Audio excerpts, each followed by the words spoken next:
Sí, vamos a orar.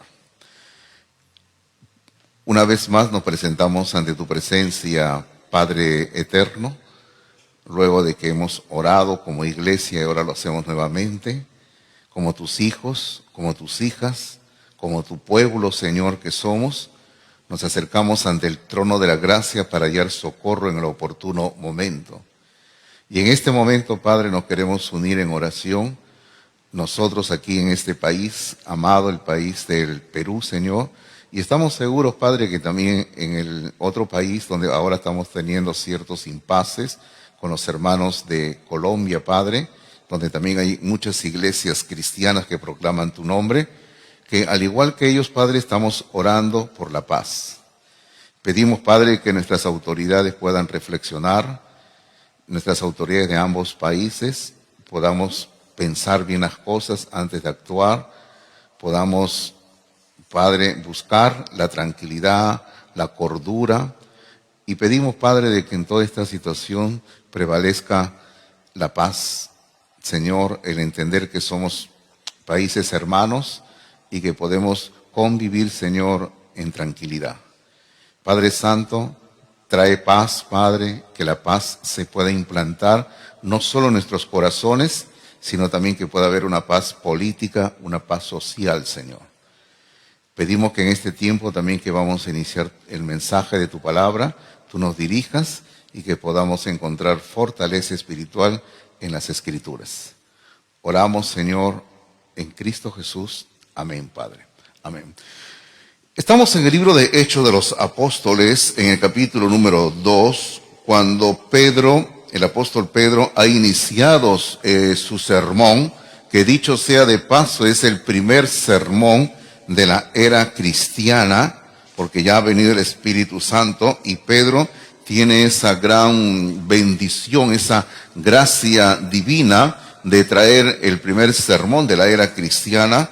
Y nosotros hemos ya estado estudiando la primera parte de este sermón, que va desde el versículo número 14 hasta el versículo número 21, donde Pedro básicamente va a responder a la interrogante que las personas que estaban ahí en Jerusalén, la multitud, que se habían planteado, ¿no? Una pregunta que ellos habían hecho en el versículo número 12. Ellos habían dicho, ¿qué quiere decir esto? O sea, lo que está ocurriendo, ¿qué significa lo que está sucediendo? Como yo decía el domingo pasado, no es que ellos no entendieran lo que estaban hablando en otras lenguas, porque ellos les entendían perfectamente el mensaje de Dios. Si usted lee el capítulo 2, usted va a encontrar que en 3 ocasiones ellos dicen, les entendemos lo que están diciendo, les oímos hablar las maravillas de Dios, pero todo lo que está ocurriendo, ¿qué significa esto, no? Entonces, lo que Pedro va a realizar en la primera parte de su sermón, como digo, que va del versículo 14 al versículo 21, él va a citar una profecía de Joel. Esa cita comienza en el versículo 16, para ser más exactamente, y él va a citar esta profecía de Joel, y él va a decir, bueno, Joel dijo esto, y lo que va a ocurrir en el futuro es eso, pero lo que hoy estamos viendo es algo similar, algo parecido. No es exactamente el cumplimiento de la profecía de Joel, porque la profecía de Joel tiene detalles que, como hemos pasado rápidamente el domingo pasado, lo hemos estado viendo. Por ejemplo, cuando dice que la luna se va a poner así, el sol se va a poner así, las estrellas se van a poner así, esto va a ocurrir así en ese día cuando el Señor aparezca otra vez. Y todo eso, hermanos, no ocurrió en el día de Pentecostés. Así que esta profecía todavía está por cumplirse cuando Jesucristo regrese a la tierra al final del periodo de 7 años que nosotros llamamos la tribulación, y que está bien descrito en el libro del Apocalipsis, comenzando desde el capítulo número 6 hasta el capítulo número 19 del Apocalipsis. Y el libro del Apocalipsis es maravilloso porque es un libro cronológico, donde cuando uno comienza a estudiar desde el capítulo 1, uno puede ver una cronología interesante sobre los eventos no solamente presentes, sino futuros, queridos hermanos. Y bueno, ese es otro estudio que no estamos haciendo ahora, pero solo así el comentario, nada más. Entonces lo que lo que Pedro está diciendo acá, y usted lo tiene en sus notas ahí, en su boletín que han recibido en esta mañana, lo que Pedro está diciendo en base a Joel es, el reino se acerca. Eso es lo que estaba diciendo en base al libro de Joel, el reino se acerca. Y ahora Pedro va a entrar a la segunda parte de su sermón, que va desde el versículo número 22 hasta el versículo número 36. Dios quiera que esta mañana podamos abarcar este pasaje un poquito largo, extenso, pero vamos a procurar hacerlo, vamos a procurar correr esta mañana. Pero ahora va a citar Pedro, ya no a Joel, sino al rey David, al profeta David. Y usted tiene ahí en sus apuntes, por favor, donde dice David, y ahora va a citar así, y ahí escriba usted, la esencia del sermón de Pedro es David, el rey ha resucitado. Eso es lo que va a proclamar Pedro ahora en esta segunda parte de su sermón, el rey ha resucitado.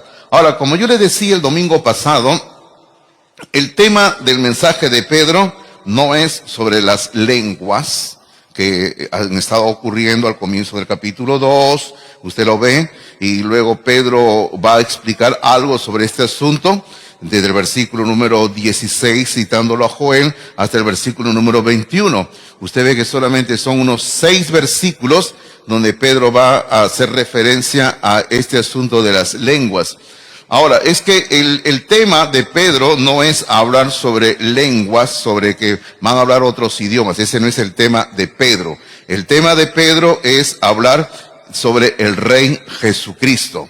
Y es por eso que desde el versículo número 22 hasta el versículo número 36, mire usted una parte más larga de su sermón, él va a hablar bastante sobre Jesucristo, que él ha resucitado, y él estuvo muerto y ha resucitado, y eso es lo que vamos a estar viendo esta mañana. Ahora, ¿cuál es la meta del sermón de Pedro? Porque todo sermón siempre tiene una meta. Cuando nosotros nos preparamos para el ministerio, llevamos un curso que se llama el curso de homilética, y en la homilética nos enseñan, aprendemos de que todo sermón, toda prédica tiene una meta, tiene un propósito, tiene algo definido.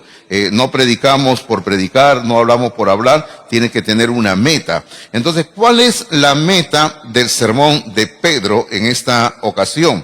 Bueno, sencillamente la meta del sermón de Pedro es presentar a Jesucristo como el Mesías, presentar a Jesucristo como el Mesías. Claro, lógicamente, yo sé que para nosotros, personas que estamos en el siglo XXI y que somos ya parte de la iglesia de Cristo, que tenemos a Cristo en nuestro corazón, que somos gentiles, somos peruanos, y bueno, también hay de otras nacionalidades aquí presentes, pero somos latinoamericanos, por decirlo así, americanos. Nosotros, hermano, quizás no captamos lo que Pedro quiere decir cuando habla de que él es el Mesías, pero hay que ponernos en los zapatos del auditorio al cual Pedro se está dirigiendo. ¿Quiénes son los que le están oyendo? Son judíos. Y estos judíos tenían que entender que Jesús de Nazaret es el Mesías que ellos estaban esperando durante siglos.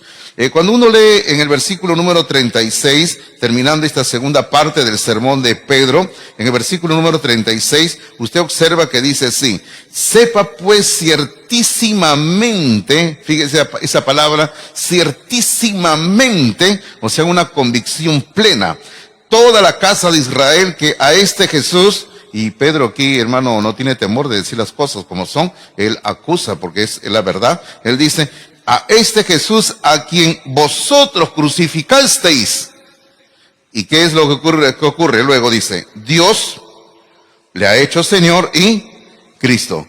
Ustedes lo crucificaron, pero Dios, el Padre, lo ha hecho, lo ha nombrado, lo ha declarado Señor, Adonai en hebreo, Señor, Curios en griego, ya, pero Él es el Cristo, dice Cristo. Él es el Cristo que todos estábamos esperando. O sea, no es que recién se había convertido en Cristo en ninguna manera, sino que Dios lo ha declarado para todo el universo, lo ha dicho para todo el universo, que Jesús de Nazaret es el Cristo que estaban esperando. Esa es la meta del sermón de Pedro, porque luego usted puede ver que en el versículo número 37, como que le da un pequeño giro y ya no es Pedro el que está hablando, sino en el versículo 37 dice, al oír esto se compungieron de corazón, o sea, el auditorio, la audiencia, y continúa el asunto, que ese ya es otro sermón, ¿no?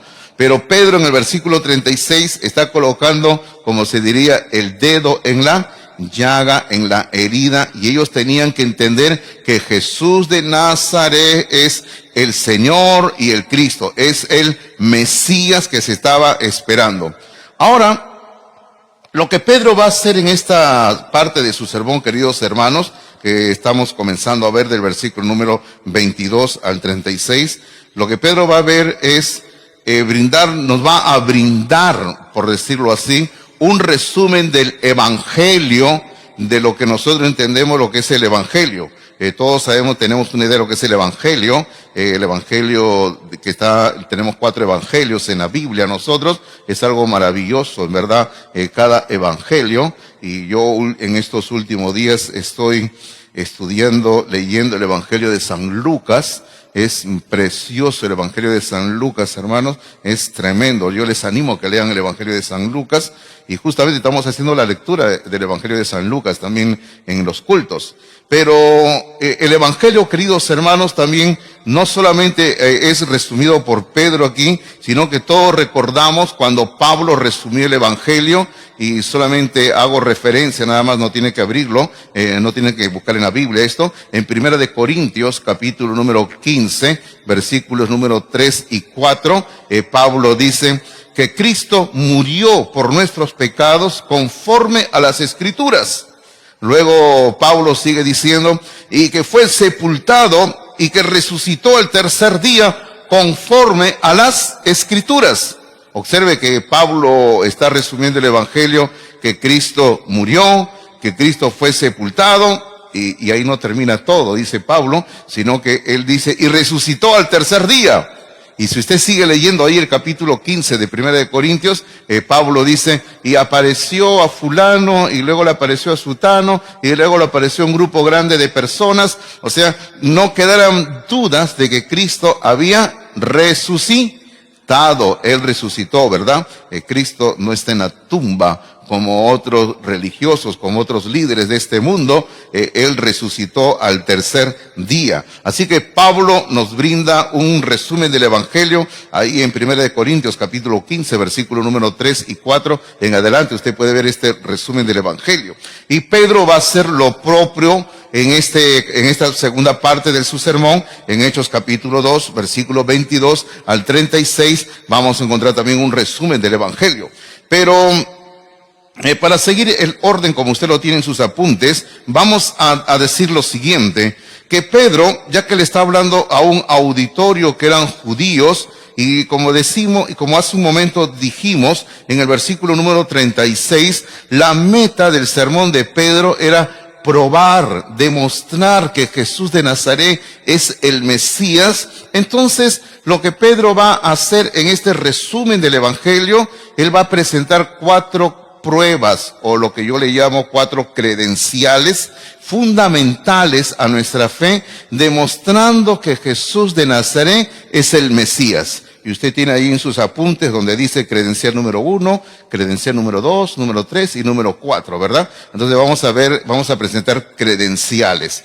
Entonces la credencial número 1, queridos hermanos, es la vida de Cristo, la vida de Cristo. Esa es la credencial número 1 que vamos a ver en este momento. Y discúlpeme, pero necesito tomar un poco de agua.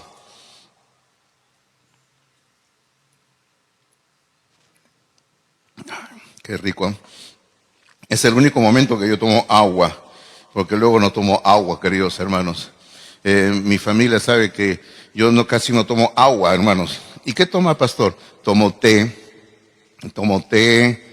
gaseosa muy poco, muy poquísimo, la verdad, muy poco. Pero tomo té, tomo bueno, algún refresco que preparen mis hijas, pero agua casi no tomo. Así que es uno de los pocos momentos que tomo agua. Pero es rica el agua, hermanos, ¿no? Pero no lo tomo. Bueno, entonces la vida de Cristo, en el versículo número 22, Pedro dice así: varones israelitas, oíd estas palabras, Jesús Nazareno. Observe, comienza hablando de Jesús de Nazaret, es la persona sobre la cual Pedro va a estar hablando. De esta manera está situando a Jesús, al decir Jesús Nazareno, lo está situando, que era parte del pueblo de Israel, que era un judío por nacimiento, Jesús Nazareno, y dice que este Jesús Nazareno, Jesucristo, es varón aprobado por Dios entre vosotros. ¿Y cómo es que Dios lo aprobó? Dice el versículo 22, con las maravillas, prodigios y señales que Dios hizo entre vosotros por medio de él. Y luego Pedro termina diciendo, observe las últimas palabras, dice, como vosotros mismos sabéis, ustedes lo saben. O sea, como quien dice, sus conciencias les está diciendo lo que ustedes han hecho, ustedes lo sabían, dice, ¿no? Pero ¿cómo quedó aprobado que Jesús es el Mesías? Les está diciendo, Dios lo aprobó al Mesías. Fíjense estas tres palabras, con las maravillas, prodigios y señales. ¿A qué se refiere todo eso? Recuerden lo que estuvimos estudiando hace poco, los días miércoles aquí en nuestra iglesia.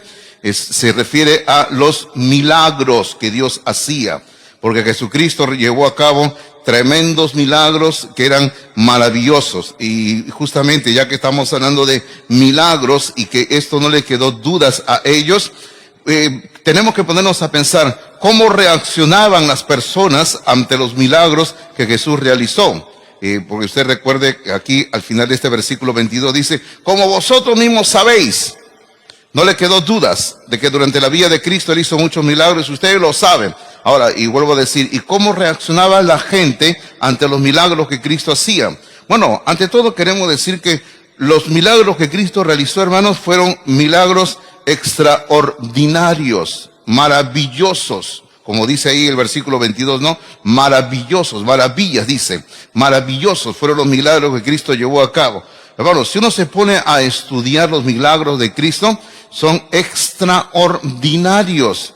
Imagínese usted, ciegos que nacieron así, personas comenzaron a ver, personas que no podían caminar, podían hacerlo ya nuevamente, personas que estaban faltos de cordura, recuperaban la cordura y cosas extraordinarias. Pero uno de los últimos milagros de Cristo fue la resurrección de Lázaro. Y yo le pido que usted vaya al capítulo 11 de San Juan, donde se relata con lujos de detalles sobre este extraordinario milagro de Cristo.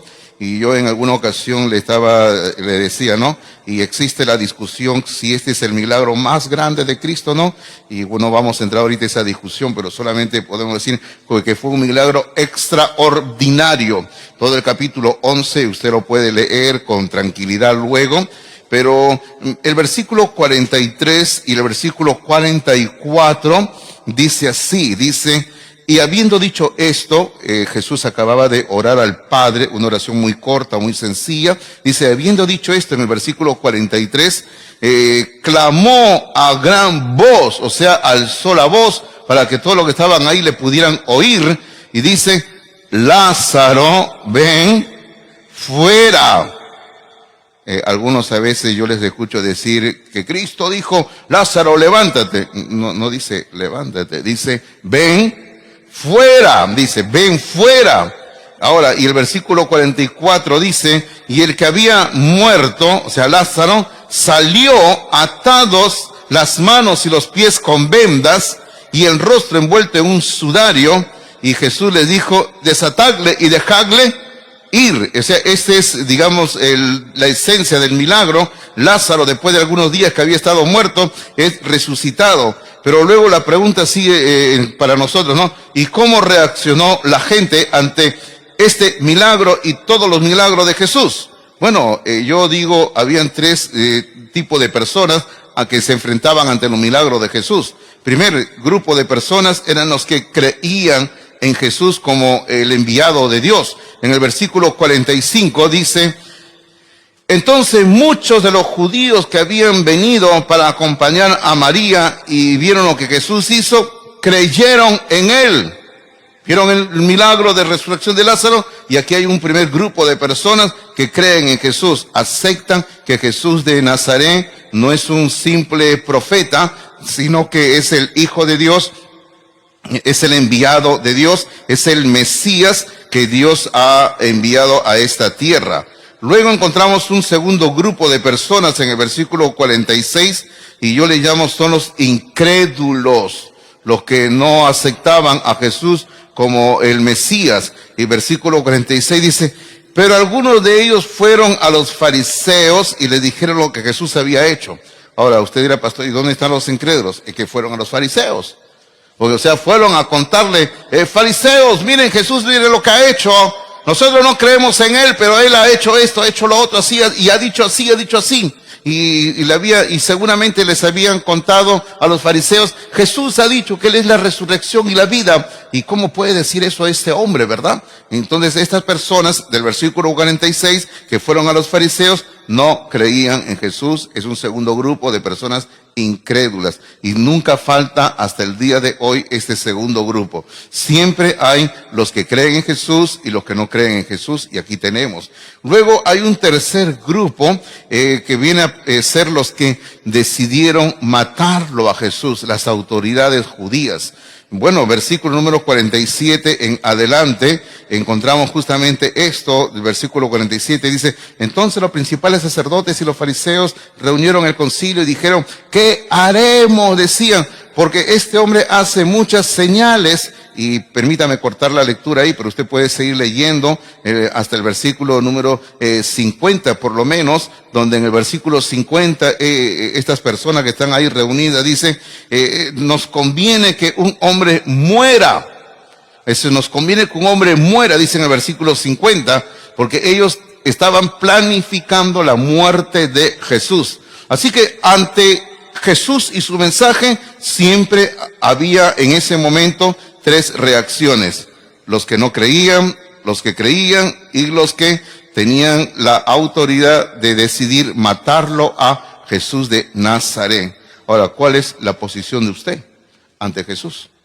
Eso es lo importante. Usted puede entender intelectualmente que habían personas que creían, los que no creían, los que decidieron matarlo. Ok, correcto, todo eso está bueno, pero ¿qué va a decidir usted con Jesús, viéndolo todo lo que él hizo y enseñó? ¿Usted va a creer en Jesús? Y si usted cree en Jesús, bien, ¿verdad? Porque de esa manera él se convierte en su Salvador eterno. Pero si usted decide no creer en Jesús, rechazarlo, él se convierte en su juez.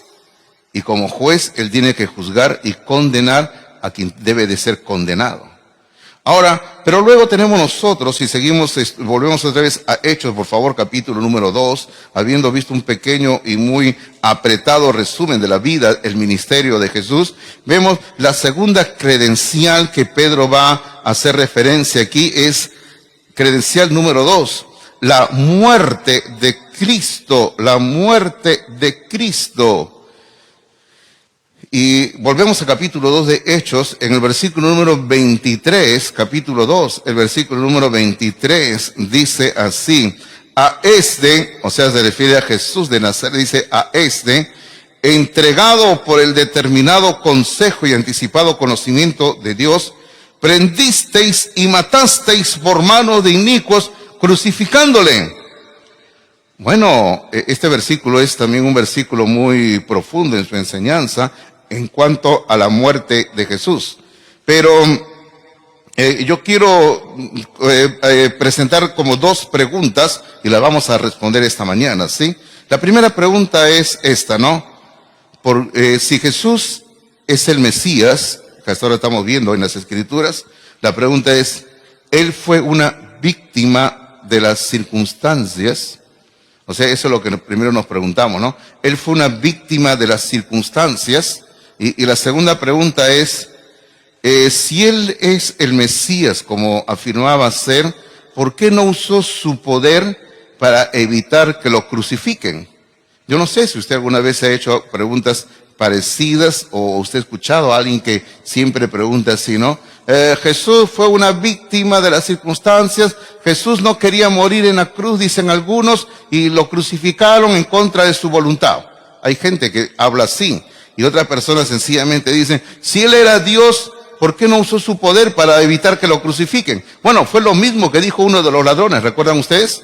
Uno de los ladrones que le dijo, si tú eres quien dices ser, baja de la cruz y voy a creer en ti, ¿no?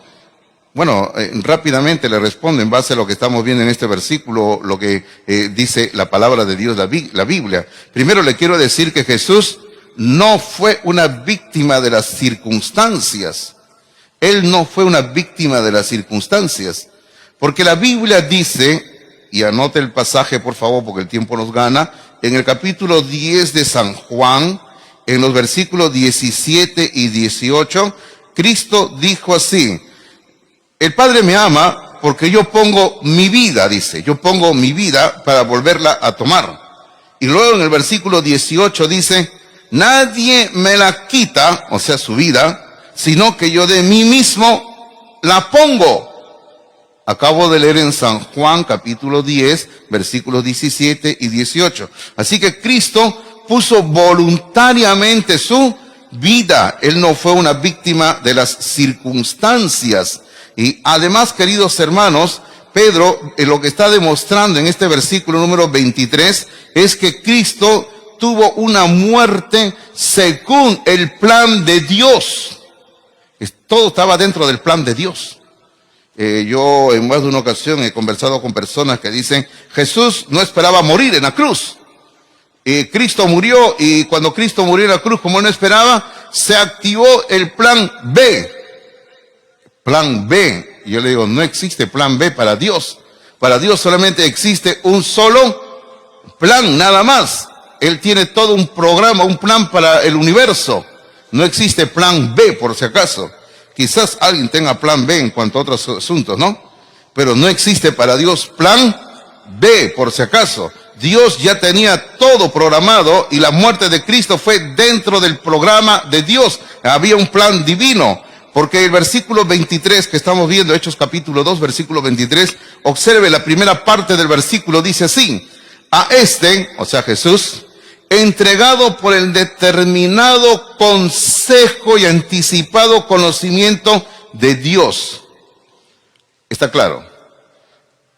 Cristo fue entregado para morir de acuerdo al consejo, o sea, al plan, y de acuerdo al conocimiento anticipado de Dios. O sea, no fue que Cristo tuvo una muerte casual. Él murió porque todo era de acuerdo al plan de Dios. Ahora, la muerte de Cristo en ninguna manera contradice que Él sea el Mesías.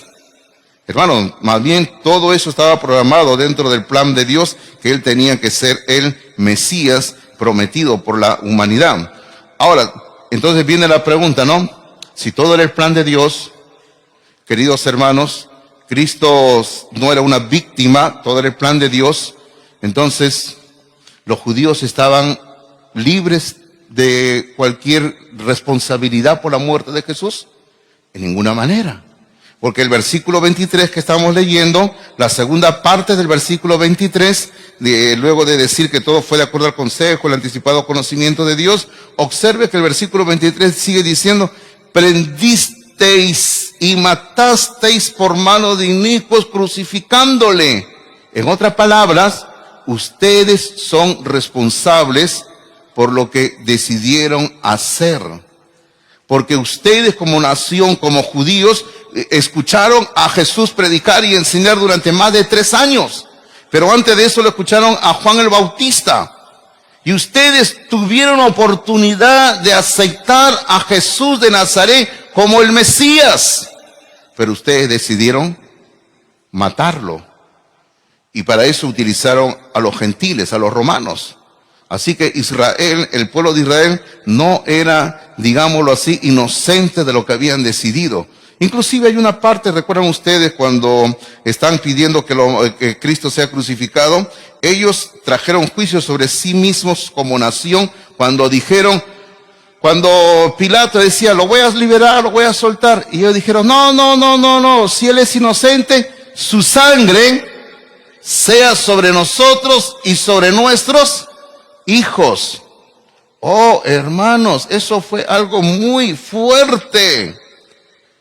En otras palabras, ellos estaban diciendo, ellos decían, si Jesús de Nazaret es inocente, claro, era inocente de lo que le estaban acusando, él es inocente, entonces el juicio de Dios, estaban diciendo, el juicio de Dios venga sobre nosotros y sobre nuestros hijos. Hermano, uno siempre tiene que pensar antes de hablar. Hay que pensar siempre antes de hablar. Y hermano, y así fue, el juicio de Dios vino sobre ellos. Porque cuando Cristo murió en la cruz, Él fue en el año 30 después de Cristo, en el año 30. Y 40 años después, fíjense, cuando muchos de ellos todavía estaban vivos, y sus hijos de ellos estaban vivos, el juicio de Dios vino sobre ellos como nación. Los romanos vinieron, atacaron la nación, destruyeron la ciudad de Jerusalén, destruyeron el templo de Jerusalén, se cumplió la profecía que Cristo había dicho en Mateo capítulo 24, que no quedaría piedra sobre piedra del templo de Jerusalén, y toda la nación de Israel fue destruida, y toda la nación de Israel fue esparcida por el planeta Tierra, hasta que hace un tiempo ellos han regresado otra vez a su país, donde están formándose como nación otra vez. Pero ellos, hermanos míos, tuvieron mucho que ver y responsabilidad en la muerte de Jesús. Así que lo que Pedro está diciendo, la muerte de Jesús, en este versículo 23, fue de acuerdo al plan de Dios. Eso quiere decir que Él es el Mesías. Credencial número 3. Credencial número 3. La resurrección de Cristo.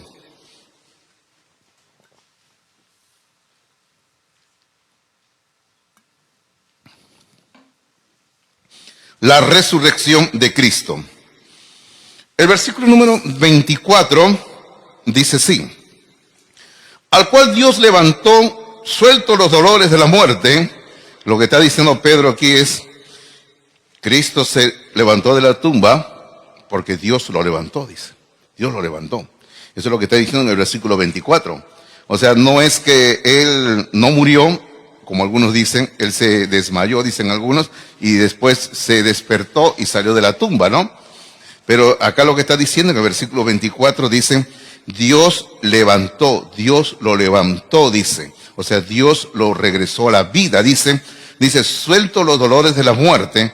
Y luego, queridos hermanos, Pedro va a decir algo muy, muy interesante en este versículo 24, cuando dice, por cuanto era imposible que fuese retenido por ella.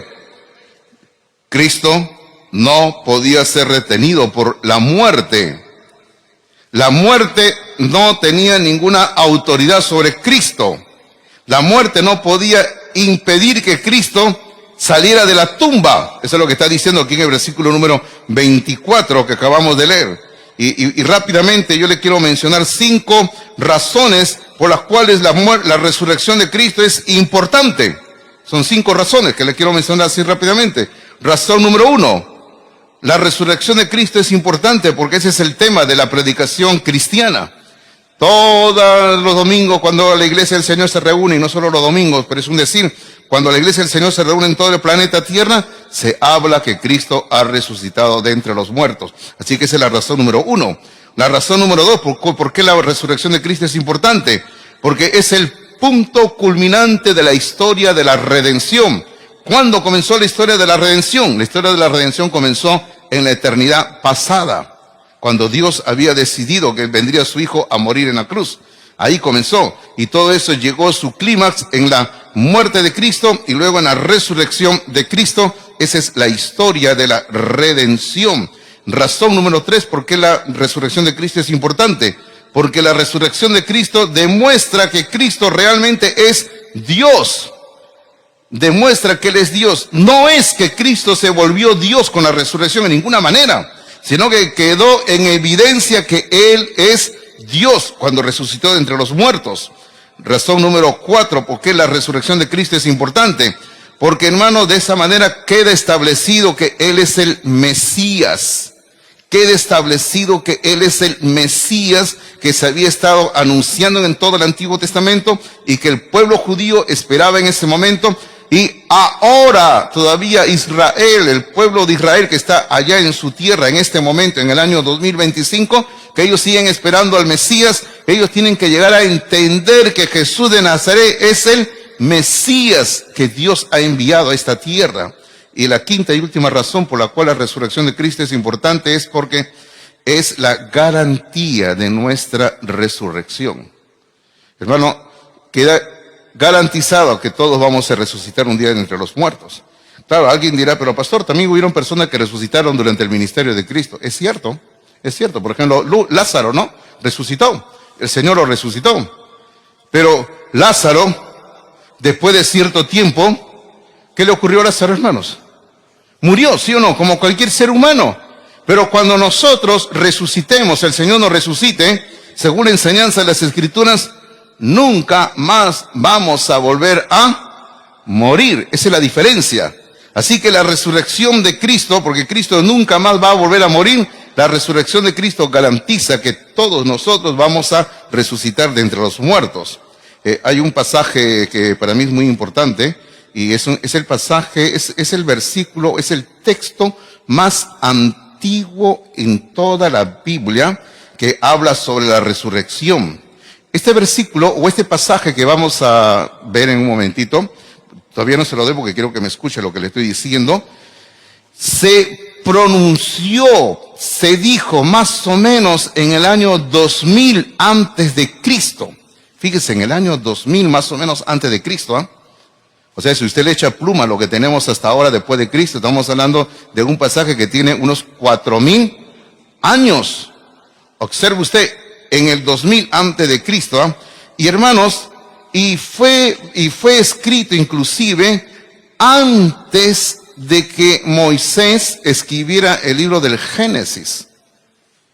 Claro, este libro que vamos a hacer referencia ahorita en un momento, que también fue escrito por Moisés. Pero antes de que Moisés escribiera el libro del Génesis, nosotros creemos que él escribió otro libro. ¿Usted sabe a qué libro me estoy refiriendo? Exactamente, algunos de ustedes lo saben, el libro de Job. ¿Y dónde está ese pasaje? En el capítulo 19 de Job, versículo número 25 al 27, observe que más o menos en el año 2000 antes de Cristo, ya había una certeza de la resurrección y del Redentor de Cristo. Mire lo que dice Job capítulo 19, versículos 25 al 27, dice así. Aquí Job dice así: yo sé que mi Redentor vive. Primera observación. Job creía en un Redentor. Hermano, claro, nosotros hoy día diríamos, ¿y qué tiene eso de maravilloso, pastor? Es que lo está diciendo un hombre en el año 2000 antes de Cristo. Él creía en un Redentor. Y luego dice, la segunda parte del versículo 25 dice, y al fin se levantará sobre el polvo. Léalo bien esa segunda parte del versículo 25. Lo que Job está diciendo es, se va a levantar de entre los muertos. Mi Redentor vive, pero se va a levantar de entre los muertos. Tremendo, ¿verdad? Luego el versículo 26 dice, ahora habla de sí mismo, dice, y después de deshecha esta mi piel, en mi carne he de ver a Dios. El versículo 26 comienza diciendo la primera parte, voy a morir, como todo ser humano, mi piel, mi cuerpo se va a deshacer, como va a ocurrir con todo ser humano. Y luego dice, la segunda parte del versículo 26 dice, en mi carne he de ver a Dios. Ok, plantéense este interrogante. Primero ha afirmado que mi cuerpo, mi piel se va a deshacer. Y luego afirma en la segunda parte del versículo 26 que en mi carne voy a ver a Dios. ¿Cómo es eso? Es que está hablando de la resurrección del ser humano, del creyente, que el día que resucite vamos a ver a Dios, hermanos míos, en la presencia de Dios con nuestros cuerpos transformados, glorificados. Y eso es lo que va a decir en el versículo 27. En el versículo 27 Job dice, al cual veré, o sea, a Dios, al cual veré por mí mismo, y mis ojos lo verán y no otro, aunque mi corazón desfallece dentro de mí. Hermano, ¿no le parece tremendo estos 3 versículos que tienen que hablar sobre la resurrección del Redentor, versículo 25, y luego versículo 26 y 27 sobre nuestra propia resurrección? Ahora, ¿y qué es lo maravilloso de todo esto? Es que esta palabra de Dios se dijo, hermanos, más o menos en el año 2000 antes de Cristo. Y es uno de los pasajes más antiguos en toda la Biblia que tienen que hablar sobre la resurrección. Para mí es algo maravilloso, queridos hermanos, ¿verdad? Que queden claro que Cristo va a resucitar en esta profecía y resucitó ya de una vez. Pero volvamos a Hechos capítulo 2, que el tiempo se me agota, por favor. Entonces Pedro va a citar una profecía del rey David, del capítulo 16 del libro de los Salmos. Y con esta profecía Pedro va a demostrar que la resurrección de Cristo era el plan de Dios. Era el plan de Dios para el Mesías. Ahora, pero vamos a leer el versículo 25 al 28. Capítulo 2, versículo 25 al 28 dice, porque David dice de él, ¿quién es él? El Mesías, dice, ¿no? Veía al Señor siempre delante de mí, porque estaba a mi diestra, no seré conmovido. Versículo 26 dice, por lo cual mi corazón se alegró y se gozó mi lengua, y aún mi carne descansará en esperanza, porque no dejarás mi alma en el Hades, ni permitirás que tu santo vea corrupción. Versículo 28, me hiciste conocer los caminos de la vida, me llenarás de gozo con tu presencia. Ahora, esta profecía, queridos hermanos, era interpretada por los judíos como que se había referido siempre solo al mismo rey David. Porque si usted lee otra vez, usted va a ver que todas las personas a quienes se refiere aquí están en primera persona. Todo está en primera persona. David habla en primera persona, usted lo puede ver, ¿no? Por ejemplo, el versículo número 25, la segunda parte dice, veía al Señor siempre delante de mí, porque está a mi diestra, no seré conmovido. Y así habla de mí está hablando, o sea, en primera persona. Entonces, los judíos decían, esta profecía se refiere al rey David. Era lo que los judíos decían. Pero el problema era el versículo 27. Y ese es lo que Pedro va a usar como argumento para demostrar que Jesús ha resucitado y que no se refiere a David. El versículo 27 dice, porque no dejarás mi alma en el Hades, ni permitirás que tu santo vea corrupción. Entonces el asunto era, ¿y si David no está en el Hades, dónde está? El Hades, por si acaso, queridos hermanos, para sintetizarlo y no entrar en detalles, era la región donde iban las almas de las personas que morían. Vamos a decirlo así, para cortar explicaciones, el cielo, la presencia de Dios. Por eso es que David está diciendo, no dejarás mi alma en el Hades, en el cielo, digámoslo así, ni permitirás que tu santo vea corrupción. O sea, David dice, Señor, tú no vas a permitir que mi cuerpo se malogre en la tumba. Pero todos sabían que los huesos de David en ese momento estaban enterrados en cierto lugar. Entonces todos decían, ¿cómo este versículo 27 se puede entender que se refiere al rey David? Y ese es justamente lo que Pedro va a utilizar como prueba contundente, y bajo la guía del Espíritu Santo va a explicar de que esta profecía no se refiere al rey David. Versículo número 29 dice así, varones hermanos, se os puede decir libremente del patriarca David que murió y fue sepultado y que su sepulcro está con nosotros hasta el día de hoy. Punto, se acabó. O sea, David se murió, está sepultado en tal lugar y ahí están sus huesos, y esta profecía no tiene nada que ver con la persona del rey David. No es para el rey David, está diciendo Pedro. Entonces, versículo número 30, ahora comienza a explicar que esta profecía que acabamos de leer se refiere a Jesús de Nazaret. Versículo número 30 dice, pero siendo profeta, y sabiendo que con juramento Dios le había jurado que de su descendencia en cuanto a la carne levantaría al Cristo para que se sentase en su trono, viéndolo antes, David viéndolo antes, habló de la resurrección de Cristo. Habló de la resurrección de Cristo, que su alma, el alma de Cristo, no fue dejada en el Hades, ni su carne vio corrupción.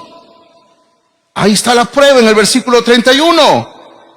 O sea, el versículo 27, que siempre había sido un dolor de cabeza para la interpretación de los judíos, ahora queda explicado en el versículo 31. Pedro, bajo la guía del Espíritu de Dios, está diciendo, es Jesús, que no se quedó para siempre, digámoslo así, una vez muerto en el cielo. Ni Jesús, su carne vio corrupción, porque Él resucitó al tercer día. Y luego en el versículo número 32, vuelve a su tema original, dice, a este Jesús resucitó Dios, de lo cual todos nosotros somos testigos. Nosotros hemos visto que Él resucitó de entre los muertos y somos testigos de Cristo. Ellos lo habían visto a Cristo resucitado. Pedro inclusive había tenido una conversación en privado con Cristo. Y los discípulos habían pasado 40 días con Cristo en Galilea, donde recibieron mucha enseñanza sobre el reino de Dios. Así que queda aclarado, Él resucitó de entre los muertos y por lo tanto es el Mesías que los judíos esperaban. Ahora, en la cuarta credencial, por favor, hasta ahora hemos visto 3 credenciales: la vida de Cristo, la muerte de Cristo, la resurrección de Cristo, y ahora la última credencial es la exaltación de Cristo.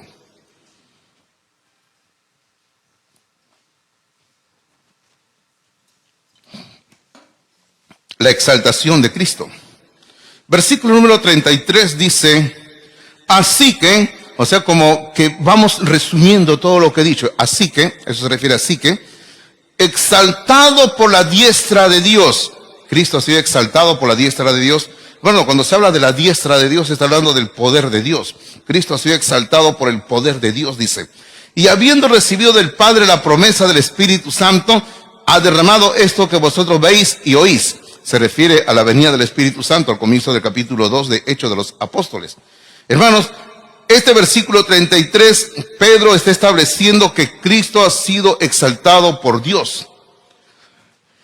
Ahora, la exaltación de Cristo, hermano, es una enseñanza que se encuentra en todas las Escrituras. Y yo, la verdad que tengo aquí versículos de aquí y de allá, y no puedo ver todo por causa del tiempo. Pero permítame mencionar así rápidamente 3 aspectos de la exaltación de Cristo. 3 aspectos de la exaltación de Cristo. Aspecto número 1, la exaltación de Cristo fue profetizada. Fue anunciada mucho antes que Cristo naciera, cientos de años antes que Cristo naciera.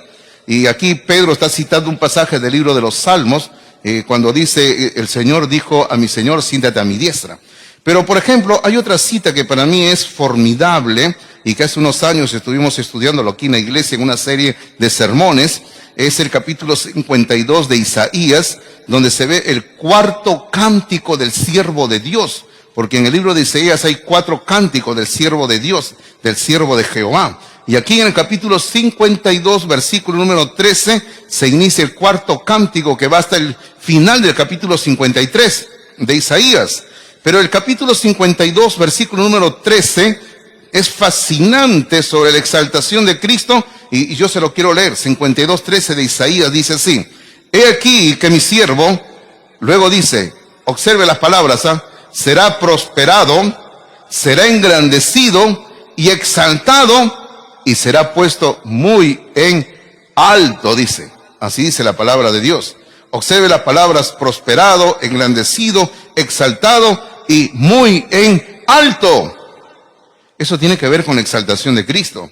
Todo esto tiene que ver, hermanos míos, con la resurrección de Cristo, la ascensión de Cristo.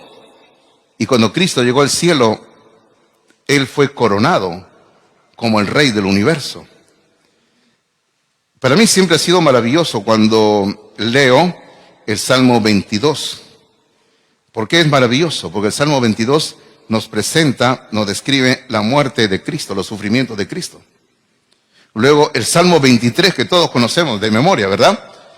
Jehová es mi pastor. Y luego hay una parte donde habla de que en valle de sombra de muerte.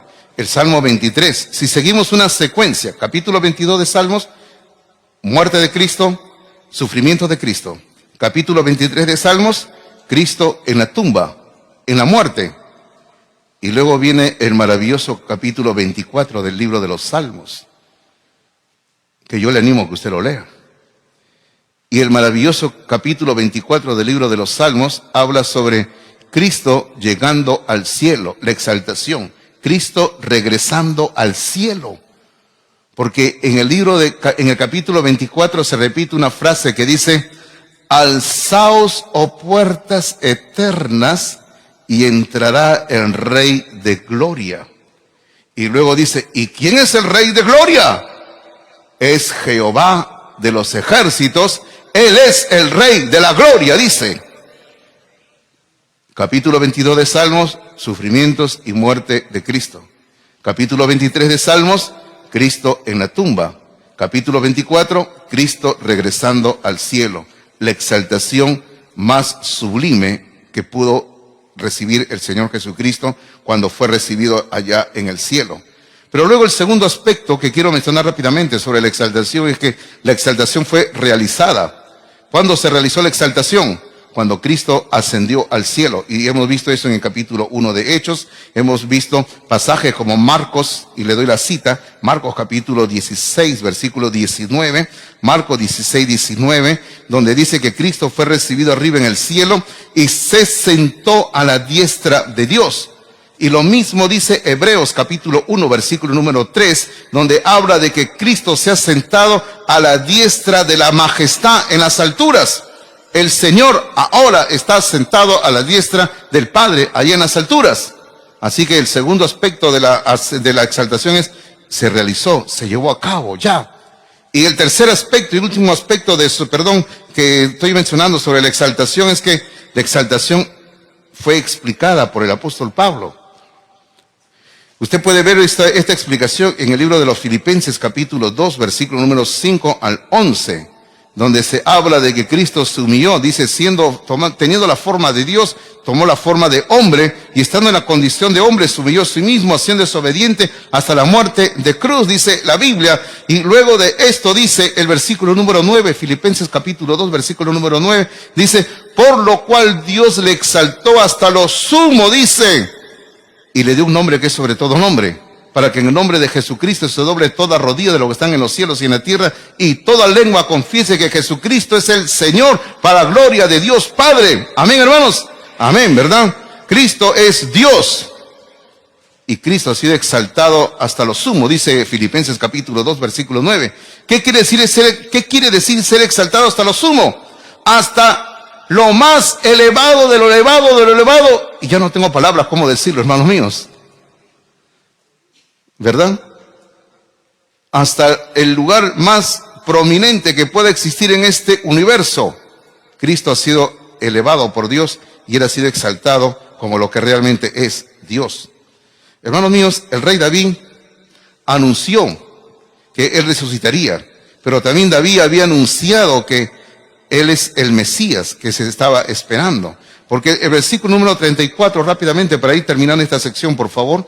Versículo número 34 dice, porque David no subió a los cielos, y permítame decir algo cuando dice que David no subió a los cielos.